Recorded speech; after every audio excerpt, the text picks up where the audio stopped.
Assalamualaikum warahmatullahi wabarakatuh. Bertemu lagi dengan saya di channel YouTube ini bersama saya Galuh Bayu Ardi. Nah, kali ini kita berada dalam mata kuliah analisis mengenai dampak lingkungan atau AMDAL pertemuan ke 5 ya, mungkin pertemuan kelima, kalau tidak ke-6 saya agak lupa. Kali ini kita akan masih tetap membahas AMDAL, agak sedikit berulang-ulang karena memang saya baru ingat kalau sumbernya ini memang dari pembicara ketika kursus AMDAL yang ada banyak pemateri, sehingga seringkali agak susah untuk meringkasnya, mengingat pemateri itu biasa dibuka dengan hal-hal yang relatif sama.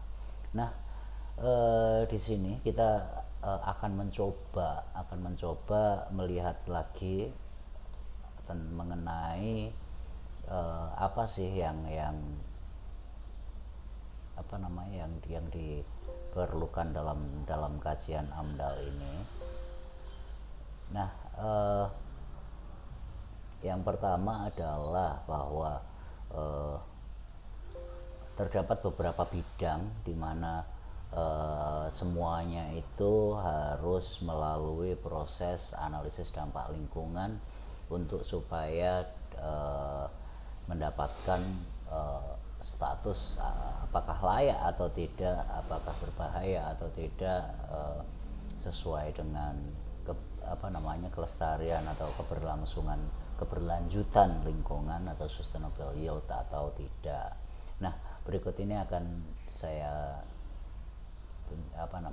tampilkan beberapa slide untuk menunjukkan ini semua. Nah, inilah berikutnya slide yang saya tampilkan di sini. Ini sesuai dengan keputusan Menteri tahun 2012, yaitu kegiatan-kegiatan yang diwajibkan untuk melakukan kajian AMDAL. Di sini yang pertama bisa kita lihat bahwa itu adalah bidang pertahanan dan keamanan, pabrik senjata, lalu tempat latihan dan lain sebagainya. Lalu kemudian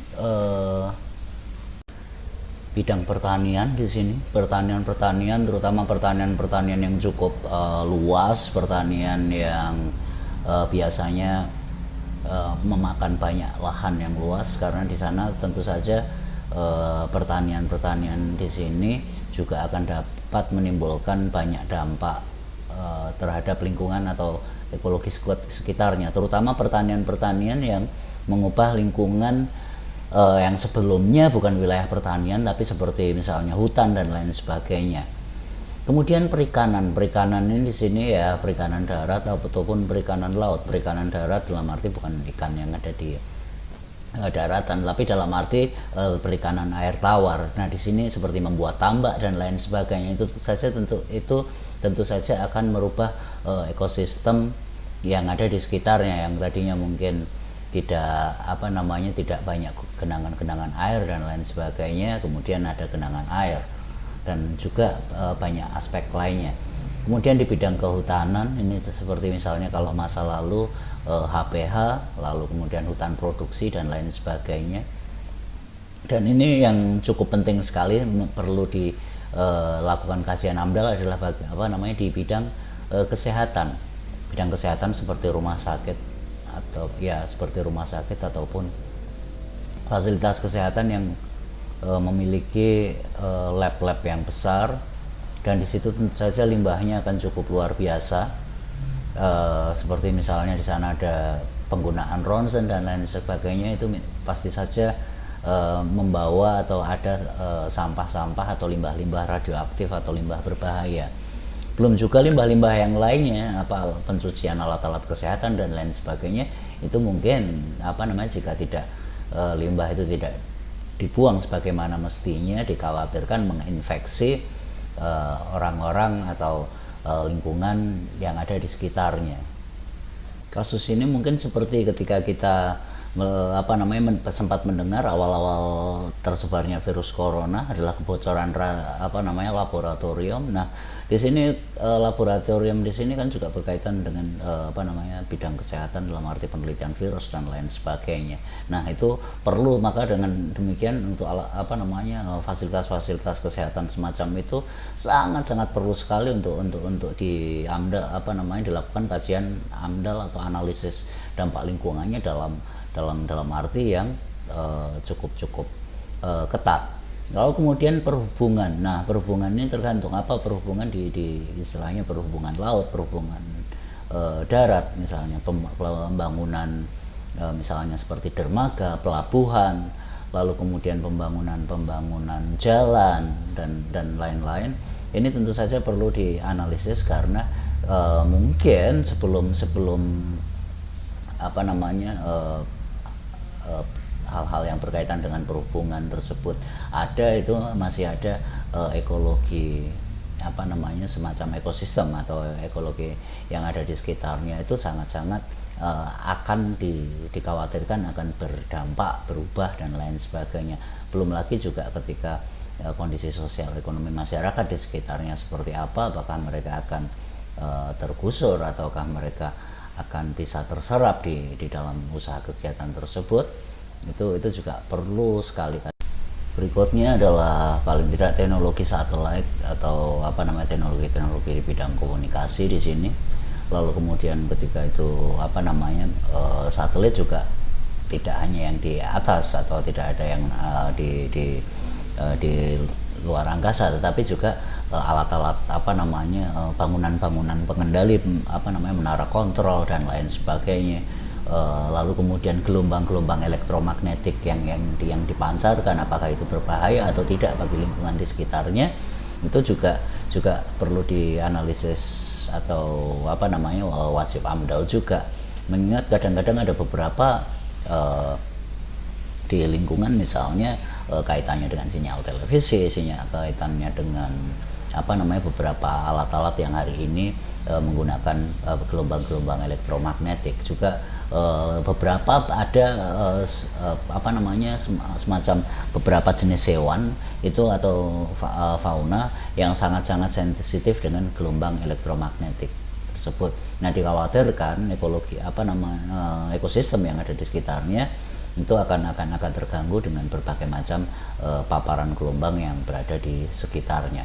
Lalu kemudian ya ini pasti perindustrian di sini tentu saja ketika kita memproduksi sesuatu, misalnya itu terutama tekstil, kayu lapis atau apapun itu dia akan membuang limbah seperti misalnya penyaringan CPO dan lain sebagainya.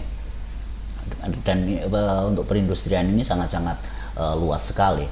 Lalu kemudian prasarana wilayah atau semacam infrastruktur yang ada di wilayah seperti misalnya entah itu, tapi ini tergantung apakah dampak itu besar atau kecil, tapi paling tidak itu harus dilakukan analisis dampak lingkungannya walaupun hanya secara awal saja. Kemudian energi dan sumber daya mineral. Nah, ini seperti misalnya energi ini terutama kalau reaktor nuklir, lalu kemudian saluran tegangan tinggi, sutet dan lain sebagainya. Lalu sumber daya mineral atau daerah-daerah usaha-usaha atau kegiatan pertambangan. Ya, ini tentu saja dalam mengeksplorasi atau memanfaatkan menambang sumber daya mineral ini akan sangat-sangat sekali merubah ekologi, dan kita tahu bentang alam itu pasti akan terbolak-balik seperti misalnya ketika itu tambang emas, bauksit dan lain sebagainya. Kita akan lihat hasilnya ketika setelah itu ditambang, digali dan lain sebagainya.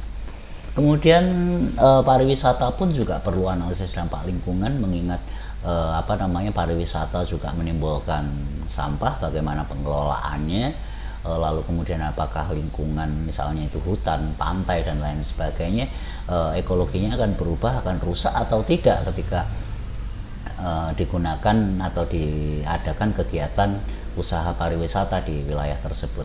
Lalu kemudian pasti ini pengelolaan limbah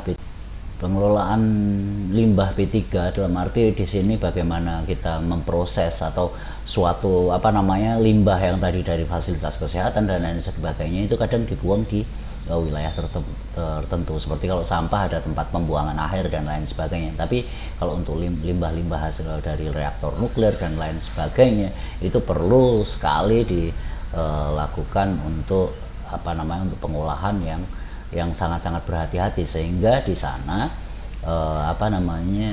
limbah B3 itu harus diproses secara baik, tidak ada kebocoran dan lain sebagainya.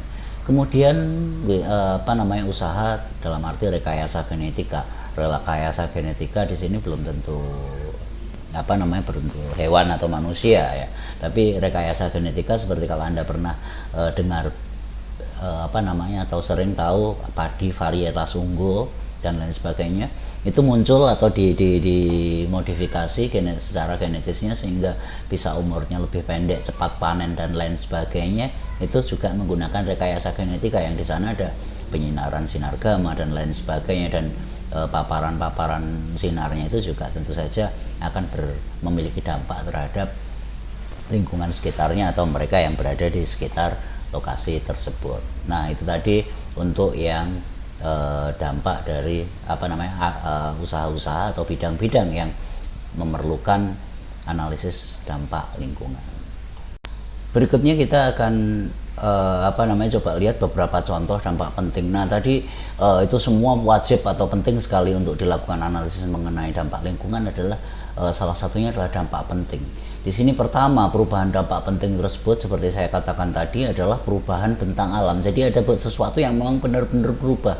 Nah, ini salah satu perubahan bentang alam yang menyolok sekali adalah misalnya reklamasi pantai atau merubah pantai itu yang tadinya perairan menjadi daratan atau ditimbun misalnya.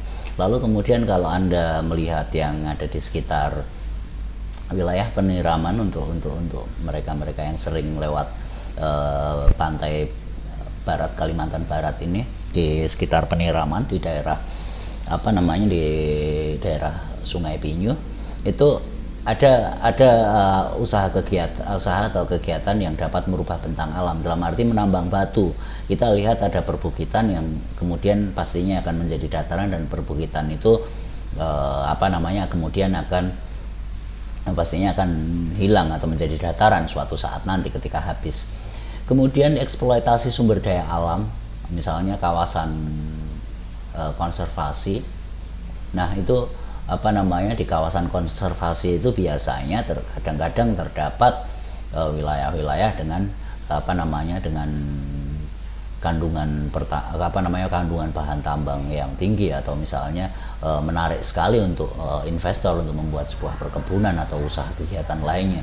Nah, di sini ini pastinya ada dampak penting sekali, ada dampak yang sangat penting di sana. Jadi lalu kemudian perubahan tata guna lahan, misalnya dari lahan pertanian yang tadinya bisa digunakan untuk mempertahankan ketahanan pangan, kemudian digunakan untuk industri atau perumahan, dan ini seringkali dan banyak sekali terjadi. Kita bisa melihat mulai sekitar pinggiran kota-kota Pontianak atau di wilayah-wilayah yang saat ini memang sedang berkembang.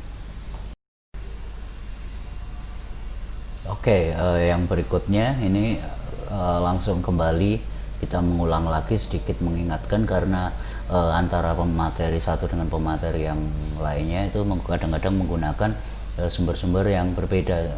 Dalam arti di sini sumber seperti misalnya Kemenelha nomor 17 tahun 2001, karena yang tadi kita lihat yang masih digunakan beberapa adalah Kemenelha tahun-tahun yang sebelumnya, bahkan sejak tahun ada yang tahun 82.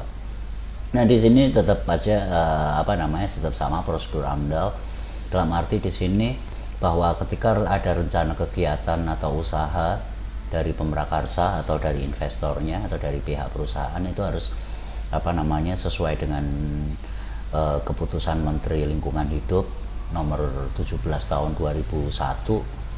Nah, di sini seperti saya tahu AMDAL itu adalah sebuah semacam karya kegiatan ilmiah atau sebuah tulisan ilmiah, sehingga ada memiliki prosedur-prosedur yang seperti kita membuat seperti karya-karya ilmiah yang lain seperti skripsi dan lain sebagainya, seperti laporan penelitian. Jadi dalam AMDAL itu ada banyak atau ada beberapa dokumen. Jadi tidak hanya satu dokumen saja cukup, tapi ada seperti pada saat persiapan, seperti pada saat persiapan itu ada semacam kalau di dalam mahasiswa kita istilahnya desain penelitian atau proposal penelitian. Nah, itu yang sering disebut di sini adalah kerangka acuan atau KA ANDAL ya, kerangka acuan analisis dampak lingkungan. Jadi di sini sebelum penelitian yang benar-benar, kita harus ada acuan, semacam acuan desain penelitiannya akan seperti apa dan apa yang akan dikaji. Nah, setelah itu untuk menyusun KA-ANDAL ini ada yang turun ke lapangan ataupun data diperoleh dari data-data sebelumnya yang diperoleh dari perusahaan atau pemrakarsa. Nah, setelah KA-ANDAL itu jadi disetujui, maka pengumpulan data dilakukan dan analisis seperti penapisan. Nah, nanti akan secara detailnya proses mulai dari penyusunan KA-ANDAL, lalu kemudian data yang diperoleh hingga ada dokumen AMDAL-nya, lalu kemudian setelah itu dokumen AMDAL itu sendiri nanti kemudian akan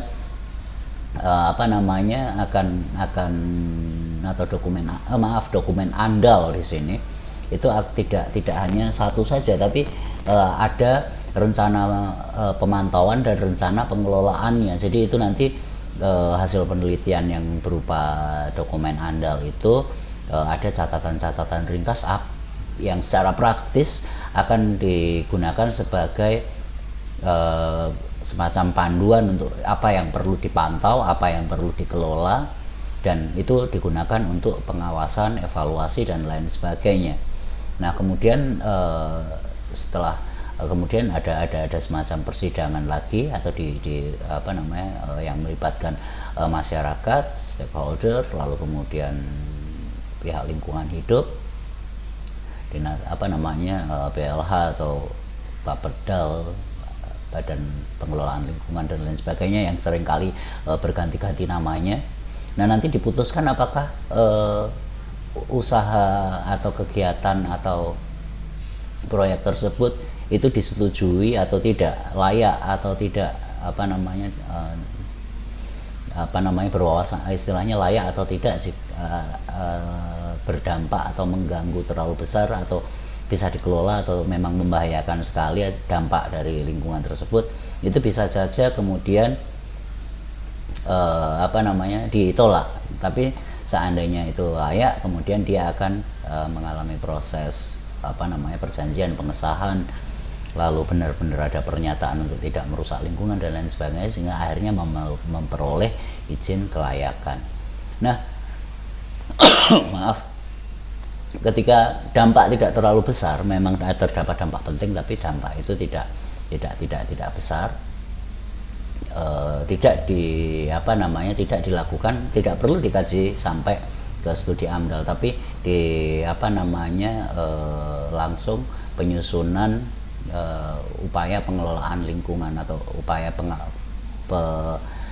pengelolaan lingkungan atau upaya pengelolaan lingkungan. Nah, istilahnya UKL-UPL. Nah, ini untuk yang tidak terlalu besar, misalnya seperti pembangunan hotel, pom bensin, lalu kemudian usaha-usaha yang kira-kira dampaknya tidak terlalu besar, tidak terlalu luas, namun tetap perlu dikelola supaya tidak menimbulkan keresahan masyarakat, mengganggu lingkungan sekitarnya dan lain sebagainya. Nah, ini prosesnya hampir sama, hanya saja jauh lebih sederhana, dan setelah itu langsung akan mendapatkan izin untuk kelayakan lingkungannya akan diperoleh, dan usaha atau kegiatan tersebut bisa